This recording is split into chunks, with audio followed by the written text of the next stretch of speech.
Hello everyone, welcome to our channel super study circle. तो आज हम करने वाले हैं क्लास 8 का 2024-25 का पेपर, जिसमें क्या क्या क्वेश्चंस आए हैं और उसके आंसर्स के साथ मैं आपको जल्दी जल्दी सारी चीज़ें समझाऊंगी और साथ में सारे आंसर्स मैं आपको दिखाऊंगी, आपको आंसर किस तरह से क्या क्या आंसर्स लिखने हैं अपने क्वेश्चन में।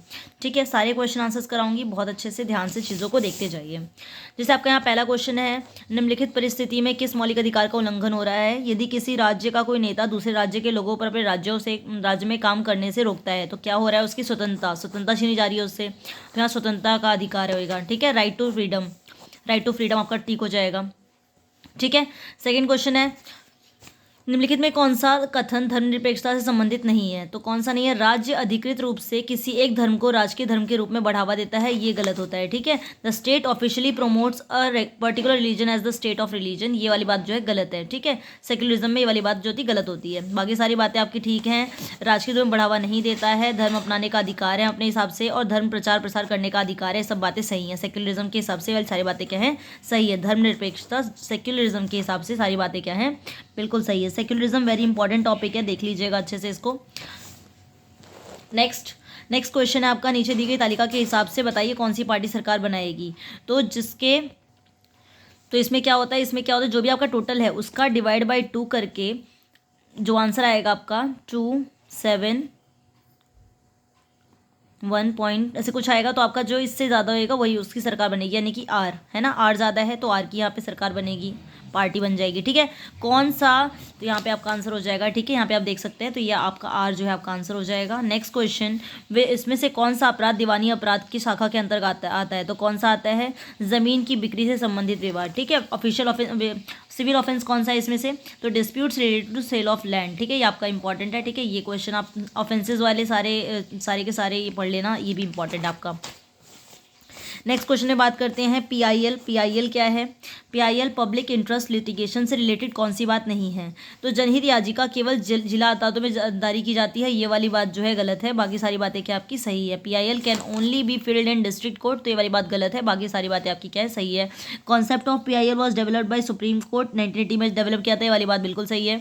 PIL was created to make justice accessible to a large number of people, सब लोगों को न्याय मिल सके ज़्यादा दूर दूर तक, हर किसी तक, तो ये क्या है? ये आपकी बात सही है। The provision of mid day meal in government and government aided school was made possible through public interest litigation, तो ये भी चीज़ सही पॉसिबल हो पाई थी कि मिड डे मील जो है गवर्नमेंट स्कूल में और गवर्नमेंट एडेड स्कूल्स में पॉसिबल हो सके, मिल सके। ठीक है, तो ये बातें ए बी सी आपकी बात, ए बी और डी आपकी सही हैं, और ये जो आपका ये है ये आपका आंसर है। ये आपको पूछा था गलत क्या है, तो ध्यान से आप नॉट वाले क्वेश्चन में बहुत ध्यान रखिएगा और उससे क्वेश्चन कीजिएगा। भारतीय संविधान के किस अनुच्छेद के माध्यम से अस्पृश्यता या छुआछूत का उन्मूलन किया गया है? तो कौन सा है ये? अनुच्छेद 17 आर्टिकल 17 से। ठीक है, through which article of constitution of India untouchability has been abolish, तो आर्टिकल 17 में बताया गया अनटचेबिलिटी के बारे में। राइस कल्टिवेशन, जब राइस ग्रो करना है, वीट ग्रो करना है, सारे के सारे आप एक बार इसको देख लेना। इसमें आपको क्या चाहिए? हाई टेम्परेचर चाहिए, high humidity and heavy rainfall. ठीक है, उच्च तापमान, अधिक आर्द्रता और अधिक वर्षा, ये सभी चीज़ें चाहिए। नेक्स्ट, सुमेलित युग्म की पहचान, तो इसमें आपको देखो सुधा डेयरी निजी है, आनंद मिल्क यूनाइटेड निजी है, और ये रिलायंस निजी है, और मारुति। तो क्या देखेंगे आप कि ये निजी नहीं है, और ये भी निजी नहीं है, ये भी निजी नहीं है, ये सब के सब सहकारी क्षेत्र में आते हैं, कोऑपरेटिव सेक्टर में आते हैं। बस आपका रिलायंस जो है ये प्राइवेट है, मतलब ये वाली बात सही है, बाकी सब गलत है आपके। ठीक है, रिलायंस आपका प्राइवेट में आता है, बाकी सब कोऑपरेटिव सेक्टर्स हैं। ठीक है, सहकारी क्षेत्र हैं। नेक्स्ट क्वेश्चन, किस क्षेत्र का जनसंख्या संगठन बताता है? किसी क्षेत्र का क्षेत्र में पुरुष और स्त्रियां कितनी है तथा उनकी आयु वर्ग क्या है, उसके हिसाब से। Number of males and females in the area and their age groups, ये बताएगा पॉपुलेशन कंपोजिशन के बारे में। ठीक है, यहाँ तक आपको समझ में आया होगा सब कुछ अच्छे से। नेक्स्ट क्वेश्चन, 1756 में अलीवर्दी खान की मृत्यु के बाद डैश के बंगाल के नवाब बने? कौन बना था बंगाल का नवाब? सिराजुद्दौला बने थे। ठीक है, after the death of Alivardi Khan in 1756, तो Sirajuddaulah became the Nawab of Bengal. ठीक है, इंपॉर्टेंट क्वेश्चन।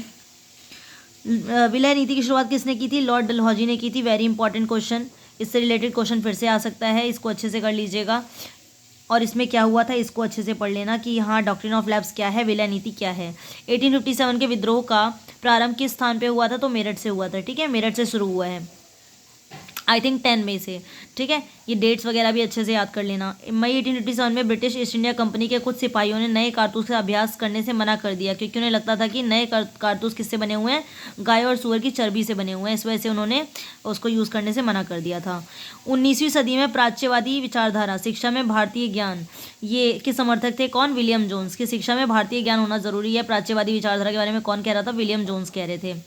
नेक्स्ट क्वेश्चन, 1878 में पारित आर्म्स एक्ट के बारे में। आर्म्स एक्ट एक तो इंपॉर्टेंट है और एक इल्बर्ट बिल, इन दोनों को अच्छे से पढ़ लेना एक बार कि इल्बर्ट बिल क्या है और आर्म्स एक्ट क्या है। ये यदि तो भारतीय द्वारा अपने पास हथियार रखने का अधिकार छीन लिया गया था आर्म्स एक्ट में, ठीक है।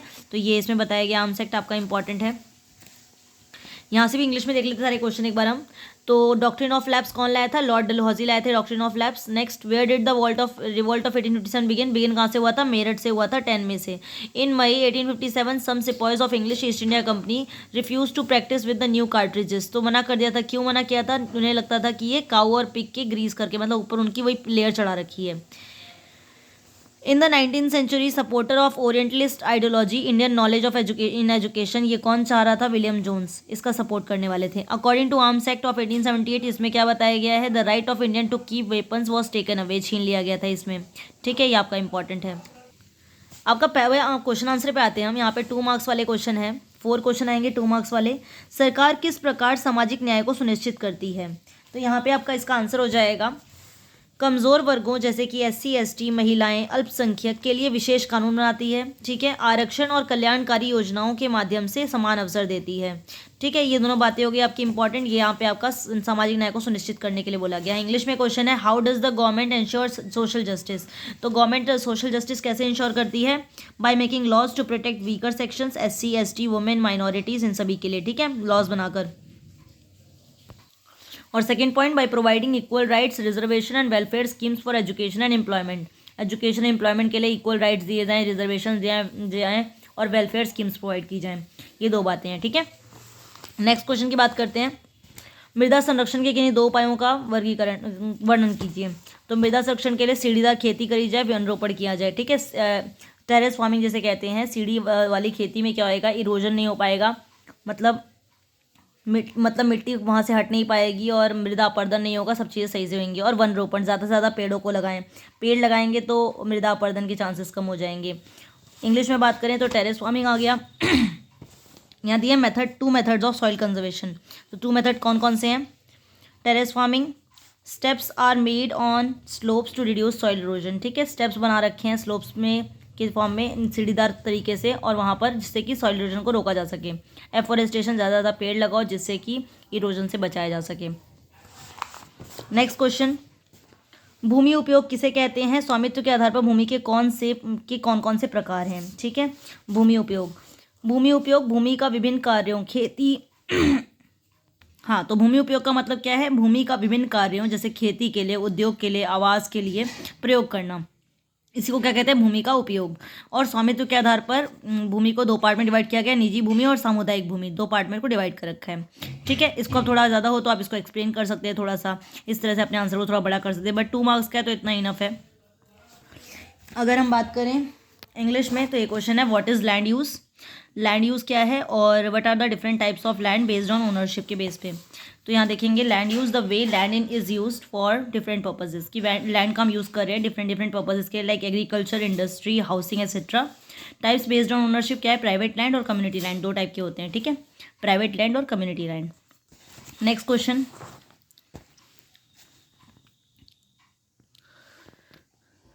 बंगाल विभाजन का विरोध करने के लिए स्वदेशी आंदोलन में किन तरीकों का प्रयोग किया गया, ठीक है। तो ये इंपॉर्टेंट है आपका। तो यहाँ देखेंगे, विदेशी वस्तुओं का बहिष्कार किया गया, विदेशी वस्तु यूज़ नहीं करेंगे, बहिष्कार करना शुरू कर दिया। तो स्वदेशी वस्तुओं का प्रयोग और प्रचार, स्वदेशी वस्तुओं को ज़्यादा ज़्यादा यूज़ करेंगे, ये शुरू कर दिया, ठीक है। इंग्लिश में बात करें इस क्वेश्चन की, तो यहाँ है आपका question, what methods were adopted in the Swadeshi movement to oppose the partition of Bengal. इसको रोकने के लिए क्या किया, बॉयकॉट ऑफ फॉरेन गुड्स का बॉयकॉट किया गया, promotion of Indian goods and use of Swadeshi product, ठीक है। इंडियन गुड्स का प्रमोशन किया गया और स्वदेशी प्रोडक्ट्स, अपने देश के प्रोडक्ट्स को यूज़ करना शुरू किया गया।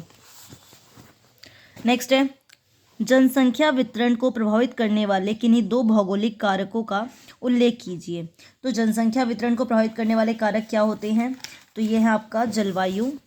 क्या है? जलवायु। जलवायु की वजह से जनसंख्या कहाँ पे कितने लोग हैं उस डिपेंड करता है, और जल की उपलब्धता और वहाँ पे पानी अवेलेबल है कि नहीं है।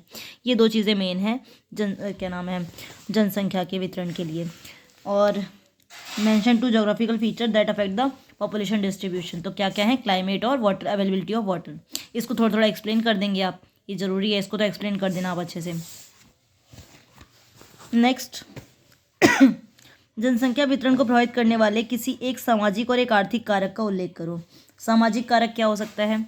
सामाजिक कारक शिक्षा की सुविधा, उस जगह पर शिक्षा कैसी है, शिक्षा है कि नहीं है, वहाँ पे स्कूल्स वगैरह हैं कि नहीं है, ये सब देखना, उस वजह से जनसंख्या वहाँ पे होगी या नहीं होगी। आर्थिक कारक, दूसरा है इंपॉर्टेंट कारक की रोज़गार, अगर वहाँ कोई रह रहा है तो देखेगा कि मेरे को वहाँ रोज़गार, मेरे को जॉब वगैरह मिल रही है कि नहीं मिल रही है, दो चीज़ों मेन रखेगा। तो सामाजिक कारक, आर्थिक कारक, 3 4 5 पार्ट्स में है डिवाइड करके दे रखा है। बुक से इसको अच्छे से पढ़ लेना, लास्ट चैप्टर ज्योग्राफी का। इंग्लिश में बात करें, mention to geographical, mention any one social and one economic factor that affect population distribution. तो क्या क्या है? सोशल फैक्टर है, एजुकेशनल फैसिलिटीज़, और इकोनॉमिक फैक्टर हो गया जॉब वगैरह के लिए, और जॉब, दो फैक्टर्स हैं। नेक्स्ट क्वेश्चन है, भारत में न्यायपालिका को किस प्रकार स्वतंत्र रखा गया है, इसके क्या लाभ हैं? तो न्यायपालिका को कैसे स्वतंत्र रखा गया है? न्यायाधीशों की नियुक्ति संविधान के अनुसार होती है। उन्हें आसानी से पद से नहीं हटाया जा सकता। न्यायपालिका कार्यपालिका विधायिका से अलग है, सबके सब क्या है, अपना सेपरेट हैं। न्यायाधीशों की नियुक्ति कौन कर, संविधान के अनुसार होती है, कैसे उनको करना है नियुक्त, और आसानी से पद से हटाया नहीं जा सकता। ठीक है, लाभ क्या होंगे इससे? निष्पक्ष न्याय मिलता है, सबको न्याय मिलेगा, किसी पक्ष का नहीं है, वो किसी पार्टी का, किसी तरफ का नहीं है, ऐसे मान के। मौलिक अधिकारों को रक्षा होती है, हमारे फंडामेंटल राइट्स बचते हैं। कानून का शासन बना रहता है, कानून अच्छे से बना रहता है। ठीक है, शासन। क्या क्वेश्चन है? How judiciary is kept independent, ठीक है, in India, what are its benefits क्या हैं इसके? जजेस are appointed carefully and can not be removed easily. ठीक है, जजेस को अपॉइंट करते हैं केयरफुली, और साथ में इनको रिमूव नहीं कर सकते। Judiciary separate from executive, legislature सभी से सेपरेट होती है। Salaries and powers are protected, salaries और पावर्स प्रोटेक्टेड है बाय कॉन्स्टिट्यूशन। बेनिफिट्स क्या है? Ensures justice without pressure, justice provide कर रहे हैं without pressure, protect fundamental rights, maintain rules of law. ठीक है, ये सारी की सारी चीज़ें होगी आपकी। नेक्स्ट क्वेश्चन, भारत में न्यायपालिका की संरचना की व्याख्या कीजिए। न्यायपालिका की संरचना क्या है? इसमें 3 पार्ट है, सर्वोच्च न्यायालय, उच्च न्यायालय और जिला एवं अधीनस्थ न्यायालय। सर्वोच्च न्यायालय सबसे बड़ा न्यायालय है, देश का सर्वोच्च न्यायालय। उच्च न्यायालय क्या है? राज्य स्तर पर है। और जिला एवं अधीनस्थ न्यायालय क्या है? जिला स्तर पर है। ठीक है, 3 पार्ट में से डिवाइड किया गया है। Structure of judiciary in India, सारे के सारे एक हायरार्की में होते हैं। सुप्रीम कोर्ट हाईएस्ट कोर्ट है, हाई कोर्ट स्टेट लेवल पे है, डिस्ट्रिक्ट एंड सबऑर्डिनेट कोर्ट क्या है? डिस्ट्रिक्ट लेवल पे है। इस तरह से इन तीनों को बनाया गया है। ठीक है, तो प्रॉपर आप अच्छे से थोड़ा इसके बारे में एक्सप्लेन भी कर सकते हैं, सुप्रीम कोर्ट क्या करता है, क्या कैसे वर्क करता है, थोड़ा बहुत समझा दो अपने आप से तो और ज़्यादा अच्छा रहेगा। इंडिया में टोटल क्या नाम है, 25 हाई कोर्ट है, ये वाली बात इंपॉर्टेंट है। ठीक है, तो थोड़ा हो गया, और आगे बढ़ते हैं। वुड का नीति पत्र, वुड्स डिस्पैच, वेरी इंपॉर्टेंट है। वुड का नीति पत्र में यूरोपीय शिक्षा के क्या लाभ बताए गए हैं? तो इसमें क्या बताया गया है?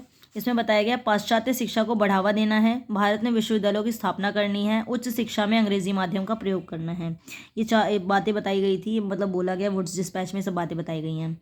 ठीक है, मतलब कि पश्चिम की शिक्षा को ज़्यादा वेस्टर्न कल्चर को, वेस्टर्न एजुकेशन को लाने में लगे थे, विश्वविद्यालयों की स्थापना में, और उच्च शिक्षा में अंग्रेजी माध्यम, मतलब जो अभी स्टार्टिंग की पढ़ाई में तो हिंदी थी, लेकिन आगे की जो पढ़ाई होगी उसमें अंग्रेजी का ज़्यादा प्रयोग किया जाए, अंग्रेजी माध्यम का ही यूज़ किया जाए, इंग्लिश मीडियम यूज़ किया जाए।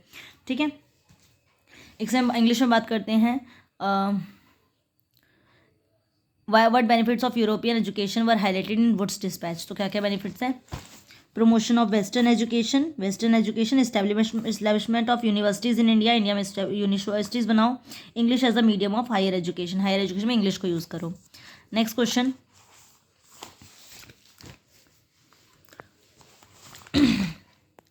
भारतीय ज्ञान और शिक्षा के विषय में विलियम जोन्स और हेनरी थॉमस कोलब्रुक के विचारों की व्याख्या कीजिए। भारतीय ज्ञान और शिक्षा के विषय में विलियम जोन्स और हेनरी थॉमस कोलब्रुक क्या सोचते थे, ये जानते हैं। तो वे भारतीय संस्कृति और संस्कृत भाषा को महत्वपूर्ण मानते थे। ठीक है, भारतीय संस्कृत भाषा सबको महत्वपूर्ण मानते थे। उन्होंने प्राचीन भारतीय ग्रंथों के अध्ययन का समर्थन किया। प्राचीन भारतीय ग्रंथ का अध्ययन चाहते थे। ठीक है, समर्थन करते थे कि हाँ ये होना चाहिए। वे भारतीय ज्ञान परंपरा का सम्मान करते थे। भारतीय ज्ञान परंपरा सभी चीज़ों का सम्मान करते थे। ये आपका इंपॉर्टेंट है। इंग्लिश में देखें, explain the views of William Jones and Henry Thomas Colebrooke in the on Indian education and knowledge. ठीक है, तो इनका क्या रोल था, क्या सोचते, क्या व्यूज थे इनके। तो they believe Indian culture and Sanskrit were rich and valuable. जो इंडियन कल्चर है और संस्कृत क्या है वो बहुत वैल्यूएबल है। They supported studying ancient Indian text ancient Indian text को सपोर्ट करते थे। They respect Indian knowledge and tradition. Indian knowledge और ट्रेडिशन को रिस्पेक्ट करते थे। ठीक है, 8वां सवाल, राष्ट्रीय सरकार का गठन किस प्रकार होता है, किस प्रकार किया जाता है। आम चुनाव में जनता मतदान करती है। लोकसभा में बहुमत प्राप्त करने वाली पार्टी सरकार बनाती है। बहुमत दल का नेता प्रधानमंत्री बनता है, जिसके ज़्यादा वोट होते हैं। प्रधानमंत्री मंत्रिपरिषद का गठन करता है। राष्ट्रपति प्रधानमंत्री और मंत्रियों की नियुक्त करता है। ठीक है, ये बातें आप सारी लिखेंगे। 5 नंबर का क्वेश्चन है, ये सारी बातें आपकी रहेंगी इसके अंदर। चाहो तो आप थोड़ा और एक्सप्लेन कर सकते हो। हिंदी में तो काफ़ी ज़्यादा इजी भी होता है, वर्ड्स होते हैं काफ़ी सारे, अपने लिख सकते हो आप। ठीक है, और इंग्लिश में देखते हैं, how is the national government form. National government कैसे बनती है।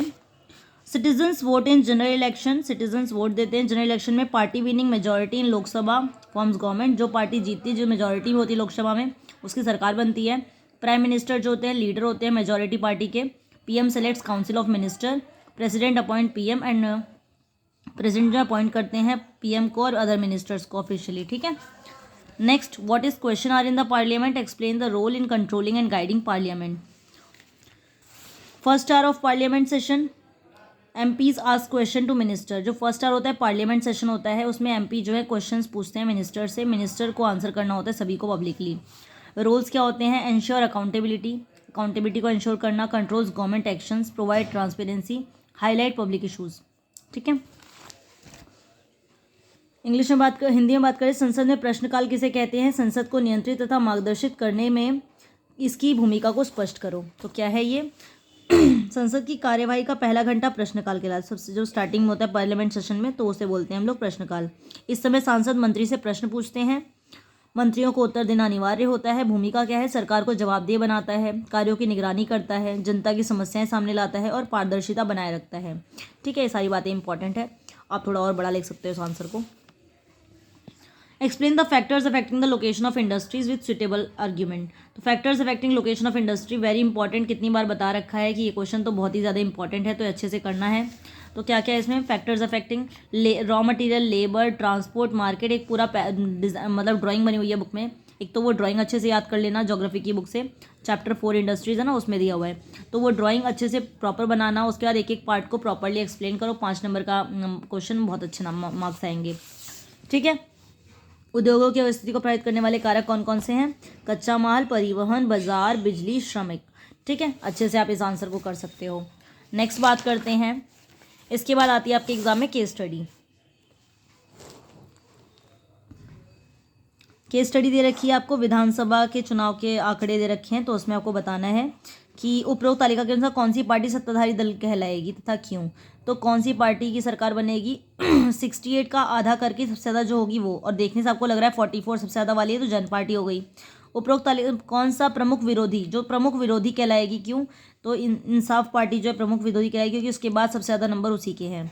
ठीक है, मुख्यमंत्री का चुनाव किस प्रकार किया जाएगा, तो मैंने यहाँ थोड़ा सा आंसर लिख रखा है, बाकी आप इसको खुद भी लिख सकते हो।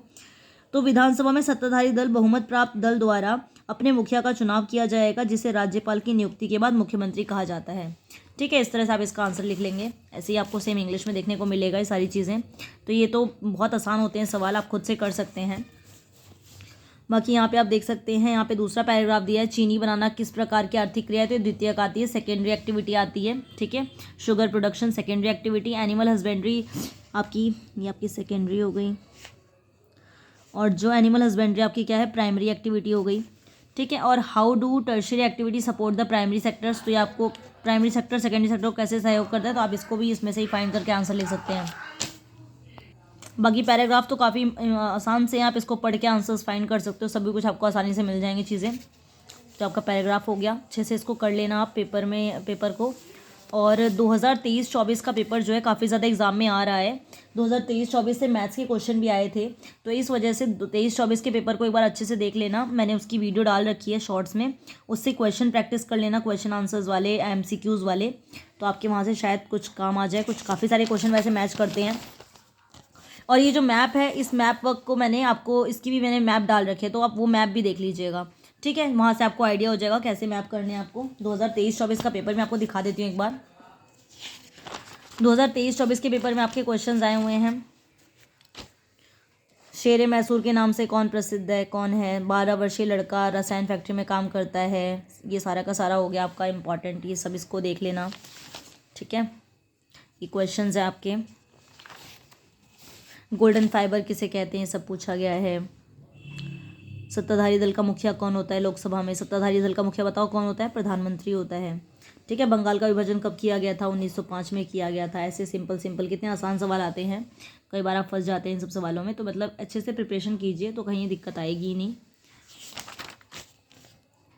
ये सारी चीज़ें अच्छे से इनको कर लीजिएगा, बहुत ईजी पेपर आएगा, अच्छा जाएगा। आपको आंसर्स बहुत प्रॉपर लिखने की ज़रूरत है। जल संरक्षण हेतु कोई 2 उपाय, वन संरक्षण, कितने आसान सवाल है। प्लासी के युद्ध में दुर्गामी प्रभाव, आसान सवाल आए हुए हैं। इस तरह से क्वेश्चंस को प्रिपेयर करना है, इन सभी चैप्टर्स को अच्छे से पढ़ना है।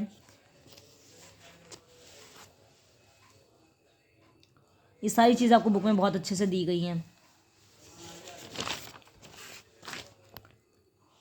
और मैंने तो एक चैप्टर भी पढ़ा रखा है, इंडस्ट्रीज़ वाला चैप्टर मैंने कराया भी हुआ है, आप उसको देख सकते हैं। इंडस्ट्रीज़ वाले चैप्टर की वीडियो भी डाल रखी है मैंने, आप उसको भी देख सकते हैं एक बार।